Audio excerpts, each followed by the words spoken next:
o Ivan não, lá dos Medjugorje lá, o Jacob e mais o Ivan e mais uma foram convidados para visitar o inferno, né? Mas Nossa Senhora os levou primeiro no céu, depois passou pelo purgatório e por último passou no inferno. Quando eles voltaram, e o Jacob disse assim, eu não quero ir ver. Não, você vai voltar, mas você precisa ver. E eles foram. Daí quando eles voltaram, as pessoas que estavam ali juntos viram tudo, eles serem transportados e trazidos de volta. Quando eles estavam de volta, eles estavam totalmente assim, de feições assim, revoltados, assim, assustados, terrivelmente estavam assustados. Daí perguntaram pro Jacob, ele disse assim, graças a Deus que Nossa Senhora primeiro mostrou o céu, senão eu teria morrido. Ele disse assim, de tão terrível que é o inferno. É ardente e fere de modo crudelíssimo, em muitas maneiras, conforme a diversidade das culpas, a uns mais, outros menos, segundo a gravidade dos pecados. Destes 4 tormentos derivam os demais, o frio, o calor, o ranger de dentes, que nós vimos em São Mateus, quando Jesus fala, capítulo 22, versículo 13. Ranger de dentes, né? O frio, o calor, o ranger de dentes. Como vês, repreendo os pecadores nesta vida por seus julgamentos falsos e injustiças. Se não se corrigem, faço-lhes uma segunda repreensão na hora da morte. Pela ausência de esperança e arrependimento, sobrevém-lhes a morte eterna e indizível infelicidade. Mais uma vez, Catarina se esquece de que está falando o próprio Deus.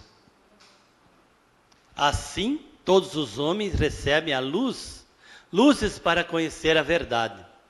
Basta que cada um queira que não destrua a luz da razão pelo egoísmo desordenado. A mensagem de Jesus é verdadeira e ficou no mundo qual uma pequena barca para retirar os pecadores do rio do pecado e conduzi-los ao porto da salvação. O juízo final. Falta-me discorrer sobre a terceira repreensão, o juízo final. Já falei as 2 primeiras repreensões. Passo a tratar do julgamento geral, quando a alma do condenado sentirá renovar-se o seu tormento e mesmo aumentar com a recuperação do corpo. Será um padecimento intolerável, acompanhado de muita confusão e vergonha. Quero que entendas quanto se enganam os pecadores neste mundo. Por ocasião do juízo final, o Verbo encarnado virá com a divina majestade para repreender o mundo. Não mais se apresentará pobrezinho na forma como nasceu da Virgem, numa estrebaria entre animais, para morrer depois no meio de ladrões. Naquela ocasião, ocultei nele o meu poder e permiti que suportasse penas e dores como homem. A natureza divina se unira à humana e foi enquanto homem que sofreu para reparar vossas culpas. Se nós olharmos aqui como Deus, ele não podia sofrer tudo aquilo, mas como humano, ele pôde assumir todo o nosso pecado, né? Então todo o sofrimento.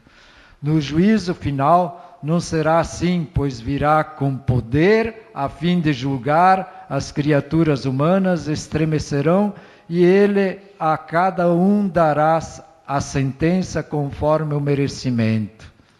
Tua língua não consegue exprimir o que sucederá aos condenados.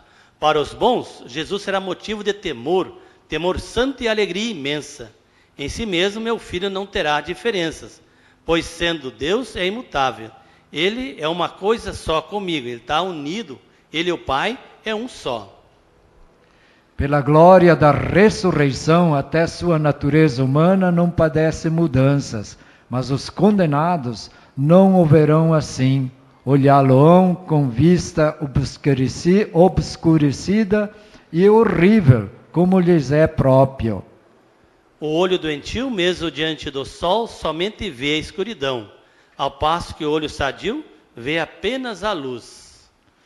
Não que o sol em sua luz transforme-se diante do cego ou daquele que possui bons olhos. O defeito está na cegueira. O mesmo acontece com os condenados.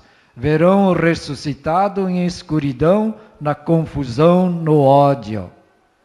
Repito, não por imperfeição da majestade divina que virá julgar o mundo, mas por causa da própria cegueira. Grande é o ódio dos condenados, pois já não amam o bem, blasfemam continuamente contra mim.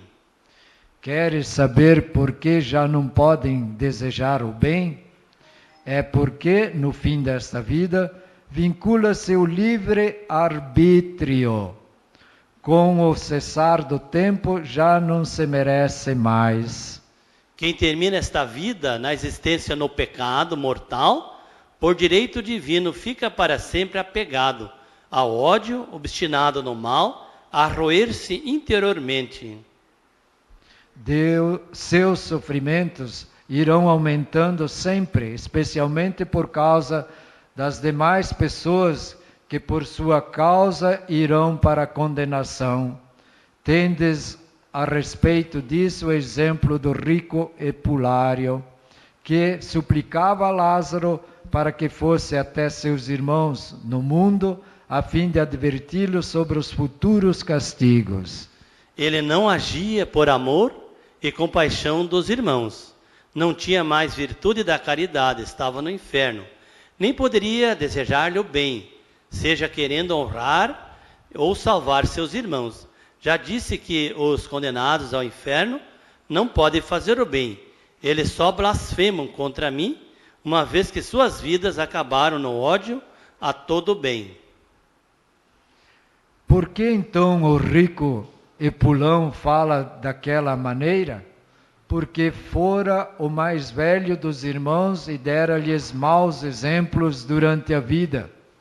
Pessoalmente, era causa de condenação eterna para eles. Se viessem para a sua companhia, teria seus próprios tormentos aumentados. Vocês entenderam então, meus irmãos, né? É o exemplo da vida. Eles foram, ele deu mau exemplo e os outros também se perderam por causa dele. Então, quando os outros irmãos chegavam lá no inferno, aumentava o sofrimento dele, porque ele foi o mau exemplo, né? E o terrível é que ele não pode rezar para que eles não voem, né? Quem está no inferno não pode rezar para salvar os irmãos. Para salvar os irmãos, né? E ele sabendo que se eles forem para lá, terão um aumento da sua pena, né? Ele agia por egoísmo, ele queria que fosse avisar para os irmãos não caírem lá. Mas porque ele estava egoísta, ele era egoísta, porque por causa do sofrimento dele, que iam aumentando, né? Mas vamos a uma coisa boa, né? Felicidade dos santos. Aí, esses se perderam. Agora, o que acontece com os santos? Também o homem justo, ao encerrar sua vida terrena no amor, já não poderá progredir na virtude. Para sempre continuará a amar no grau de caridade que atingiu ao chegar até mim, chegar até Deus. Também será julgado na proporção do amor. Continuamente me deseja, continuamente me possui, suas aspirações não caem no vazio. Ao desejar, será saciado, ao saciar-se, sentirá ainda fome, distanciando-se assim do fastio, da sociedade, do sofrimento e da fome. Os bem-aventurados gozam da minha eterna visão, cada um no seu grau, de acordo com a caridade em que vieram participar de tudo o que possuo. Por terem vivido no meu amor, no amor dos homens, por terem praticado a caridade em geral e em particular, qual fruto de um único amor, desfrutam na alegria, gozo dos bens pessoais e comuns que mereceram. Colocados entre os anjos e santos, com eles se rejubilam na proporção do bem praticado na terra. Entre si congraçados na caridade, os bem-aventurados de modo especial, comunicar-se-ão com aqueles que amaram no mundo. Então o que está dizendo aqui? Que nós vamos se encontrar com os nossos familiares, amigos, que já foram antes, né? Realizam-no naquele mesmo amor que os fez crescer na graça e nas virtudes. Na terra, ajudavam-se uns aos outros e a glorificar-me, a louvar-me em si mesmo e nos outros. Tal amor continua na eternidade. Veja a importância, tal amor continua na eternidade. Jesus falou para Santa Faustina: você é a minha secretária da misericórdia aqui e na eternidade. E ontem me veio na cabeça olhando, o salva-almas também vai continuar na eternidade, né? Também vai continuar. As coisas boas continuam. Conservam-no, partilhando-no profundamente entre si, com maior intensidade, até associando-se à felicidade geral. Não penses que a felicidade celeste seja apenas individual. Não, ela é participada por todos os cidadãos da pátria, homens e anjos. Quando chega alguém na vida eterna, todos sentem sua felicidade, da mesma forma como ele participa no prazer de todos. Não no sentido que os bem-aventurados progridam ou se enriqueçam, pois todos são perfeitos e não precisam de acréscimos. É uma felicidade, um prazer, um júbilo, uma alegria que se renova interiormente a tomares eles conhecimento da riqueza espiritual do recém-chegado. Então, eles tomam conhecimento da riqueza espiritual e a alegria é para todos. Todos compreendem que ele foi elevado da terra à plenitude da graça por minha misericórdia. Naquele que chegou, todos se alegram, gratos pelos dons de mim recebidos. O novo eleito, igualmente, sente-se feliz em mim e nos bem-aventurados, neles contemplando a doçura do meu amor. Em seus anseios, os eleitos chamam continuamente diante de mim em favor do mundo inteiro.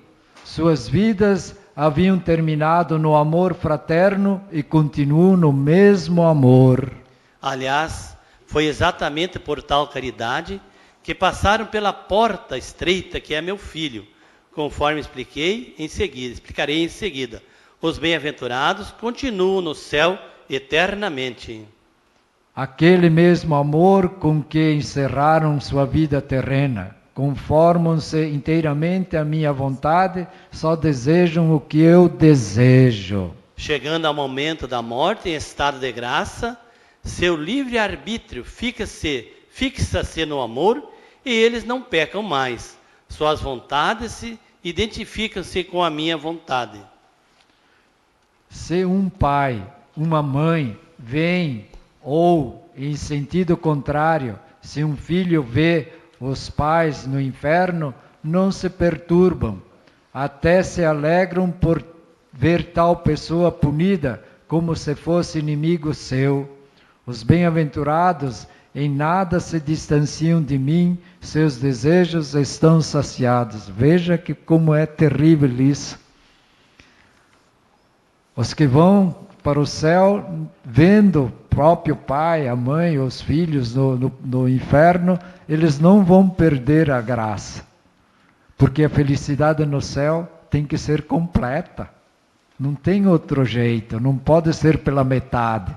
Então, eles não vão se perturbar. Eles não vão se perturbar nada. Quer dizer, vejam como a justiça de Deus é fantástica, a misericórdia de Deus. Ele não dá uma felicidade pela metade, ele dá por completo. Anseio-se em ver-me glorificado por vós, viandantes e peregrinos que sois em direção à morte, né? Então nós somos peregrinos, caminhando, viandantes em direção à morte do corpo aqui, né? Sim. Nossa caminhada que vai. É certo que ontem eu perguntei quantos estavam aqui pela primeira vez, né? Que o salva-almas prepara para isso, prepara porque nós vamos morrer, né? Não vamos ficar aqui, nós vamos morrer, né? Morto, o corpo vai ficar, o corpo vai se cansar vai ficar velho e não vai ter força. Então, aí o espírito levanta, né? Aspirando por minha honra, querem vossa salvação e sempre rogam por vós. Os eleitos rezam e rogam pela humanidade inteira, dia e noite, né? De minha parte, escuto seus pedidos naquilo em que vós, por maldade, não opondes resistência à minha bondade. Aqui é interessante. Da minha parte, eu escuto os pedidos de vocês. Naquilo que em vós, por maldades, opondes resistência à minha vontade. Né? Não opondes. Não opondes. Veja bem, a pessoa pede, aí Deus vê que aquilo não é bom para ela, né? Não opondes. Então, naquilo que vós, por maldade, né? Então, às vezes, nosso coração não está legal e nós queremos o bem para nós e não queremos o bem do outro. Então, Deus, né? Não é a hora. Os bem-aventurados desejam recuperar seus corpos, todavia não sofrem por sua ausência. Até se alegram na certeza de que tal aspiração será realizada. No final dos tempos, né, todos vão ressuscitar. A ausência do corpo não lhes diminui o prazer, não é angustiante, não faz sofrer. Não julgues que a satisfação de ter o corpo após a ressurreição lhes traga maior bem-aventurança. Se isso fosse verdade, seria sinal de que a felicidade interior era imperfeita, enquanto não o rehouvessem, e isto não pode ser. De fato, nenhuma perfeição lhes falta. Não é o corpo que faz feliz a alma, mas o contrário. Quando este recupera o corpo no dia do juízo, participará ele da plenitude e da perfeição da alma. Naquele dia, esta se fixará para sempre em mim, em um corpo tal união, ficará imortal, sutil e leve. Deve saber que o corpo ressuscitado pode atravessar uma parede, que o fogo e a água não o ofendem. Tal propriedade lhe advém, não por uma virtude própria, mas por uma força que gratuitamente conceda à alma que foi criada a minha imagem e semelhança no inefável ato de amor. Tua inteligência não dispõe da capacidade necessária para entender, nem teus ouvidos para escutar, a língua para narrar e o coração para sentir qual é a felicidade dos santos. São Paulo já falava isso, né? Que prazer sente na minha visão, que tal satisfação ao recuperar o corpo glorificado. Até o juízo final não possuem, mas sem sofrimento suas almas já são perfeitas, e os corpos apenas virá participar dessa plenitude. Vocês vejam, quem tem o corpo aqui no mundo incorruptível, quem tem o corpo incorruptível, vejam como deve ser maravilhoso, né? Já aqui permanece para chegar lá, terminando, né? Estava falando da perfeição do corpo ressuscitado, receberá da humanidade glorificada de Jesus, o qual os dá certeza da ressurreição.